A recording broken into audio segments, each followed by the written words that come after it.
Je suis actuellement à un pique-nique où il y a plein de gens qui sont en train de parler de produits de beauté, de zéro déchet.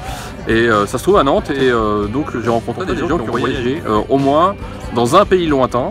Et donc je suis venu à leur rencontre et discuter un petit peu avec eux de tous ces pays. Et donc là, on va commencer avec différentes personnes qui vont parler de chacun de leur petite expérience par rapport au pays qu'ils ont visité. On est avec Séverine. Séverine donc a son mari qui est indien. C'est ça, Séverine? Oui, tout à fait. Et quelles ont été les choses les plus marquantes pour toi? Les choses les plus marquantes dans mon premier voyage, ouais, ça a été l'extrême pauvreté qu'on peut découvrir côtoyant une richesse un peu même choquante parfois, quoi. Et puis il y a des personnes qui sont, enfin les mentalités des gens, ça va des personnes qui sont les plus chaleureuses du monde, qui sont merveilleuses, qu'on a envie d'adopter et qui nous adoptent directement dans leur famille comme si nous avaient toujours connus, et ça fait bizarre, mais c'est hyper touchant. On fait des rencontres qui nous marquent pour la vie. Et à côté de ça, il y a des personnes, on se dit, ils ont pas, ils sont très bizarres. Ils sont dans un état d'esprit très froid, beaucoup à nous observer, à nous regarder. On a l'impression limite, on se sent un petit peu agressé par le manque d'intimité qu'on a, le manque de pudeur qu'ils ont. Ils viennent nous regarder comme des bêtes curieuses. Voilà, il y a de tout dans les gens, dans les façons de vivre, dans les décors et dans les découvertes. Les choses que tu as le moins appréciées, qui t'ont le plus déplu, dégoûté ou peut-être, je sais pas, choqué? Non, il n'y a rien qui m'a vraiment dégoûté. J'ai été un petit peu, j'avais un petit peu du mal avec l'hygiène et tout ça, les problèmes de saleté, de déchets qu'on jetait dans la rue, de rats qui traînaient à tous les coins de rue, des trucs comme ça. J'étais un petit peu effrayée, apeurée, inquiète parce que je savais qu'il y avait des endroits où on n'était pas en sécurité. Bon, mon mari connaissait bien, donc on faisait gaffe, mais au niveau des certains villages, certains petits coins où il ne faut pas passer seul ou quoi que ce soit, quoi. Donc ça me plaisait pas trop, c'est sûr.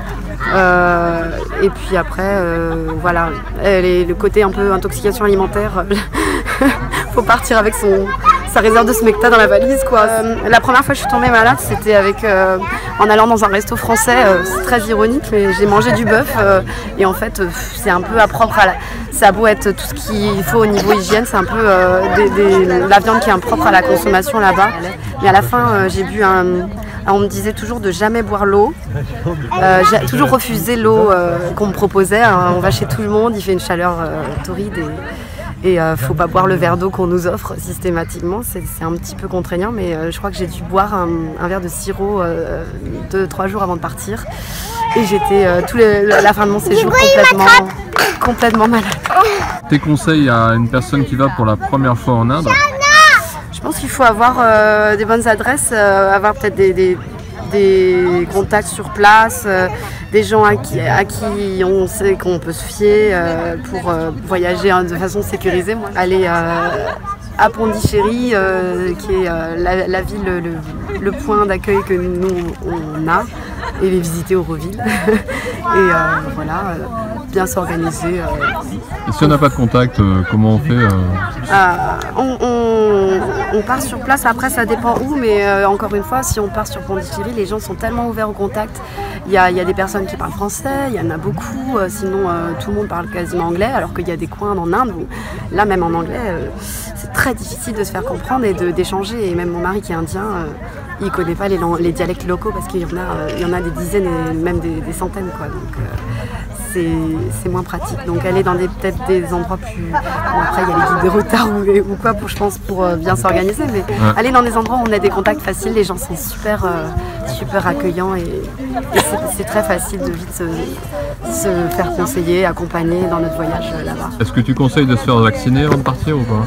Après, il faut voir son médecin, hein, mais nous, on avait fait pour nos premiers voyages des vaccins que maintenant, il nous conseille plus particulièrement notre médecin par rapport au fait qu'il y a certaines maladies qui étaient présentes pas mal il y a quelques années et qui maintenant ont quasiment disparu. Je crois qu'il y a un traitement pour le paludisme par contre à prévoir. D'accord. 1 000 € pour faire un séjour d'un mois en Inde, c'est suffisant?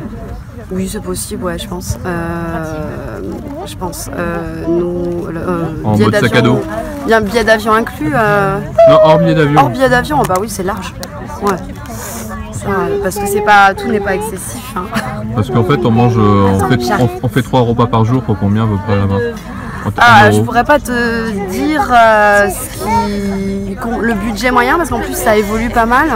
À une époque, mon mari me disait avec 1 euro on était riche. Là, quand il y retourne, il est un petit peu choqué parfois à certains endroits des tarifs commencent à flamber. Donc c'est peut-être quand même. Je pourrais pas donner un budget exact, mais ça dépend après encore une fois si on fait resto ou si on va chez l'habitant. On peut manger pour pas cher, ça c'est sûr. Surtout les plats indiens sont pas des plats particulièrement chers. Il y a des zones où mon mari m'a dit qu'il m'emmènerait toujours pas.